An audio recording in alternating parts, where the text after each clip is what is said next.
Sveiki. Seime svarstėme siūlymą uždrausti gyventi Lietuvoje, jei per metus bent kelis kartus kerti Lietuvos-Baltarusijos sieną, nes tada jau tikrai esi verbuojamas Baltarusių KGB, o ne koks pabėgėlis.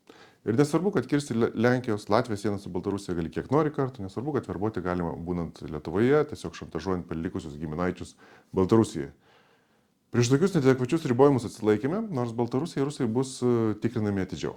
Ir, kas iš tiesų yra laimėjimas, pagaliau uždraudėme rusiškų ir baltarusiškų grūdų importą.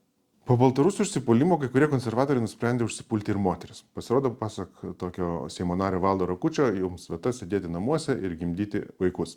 O tada su dviguba energija pulti darbus ir pasivyti vyrus savo karjeroje. Tiesiog puikus pavyzdys ir Valdas žino net pavyzdžius, kai tai pavykdavo. Čia tas pats, kas pasakyti, kad bėgimo varžybose moteriams leiskime bėgti dvigubą atstumą ir nematykime tame jokios problemos, nes mes žinome tokias moteris, kurioms pavyko tai padaryti su dviguba energija. Lietuvoje neseniai atsirado priedangų ir slėptuvių reikalavimai naujiems pastatams, tad per kokius 100 metų, kai jau visi pastatai bus perstatyti, teoriškai turėsime pakankamai slėptuvių ir priedangų. Be abejo, įsirengti slėptuvės turime sparčiau, tačiau šiandien net nelabai žinome, kiek mums reikia priedangų kelioms valandoms ar slėptuvių kelioms paroms ir kiek dar turime nuveikti ir investuoti, kad jos atsirastų. Laisvės frakcijoje kreipėmės į aplinkos vidaus reikalų ministrus, kad toks logiškas planas atsirastų, o kol kas dėja kiekvieno mūsų pareiga pasirūpinti pačiu savimi. Šiandien tiek, iki kitų kartų.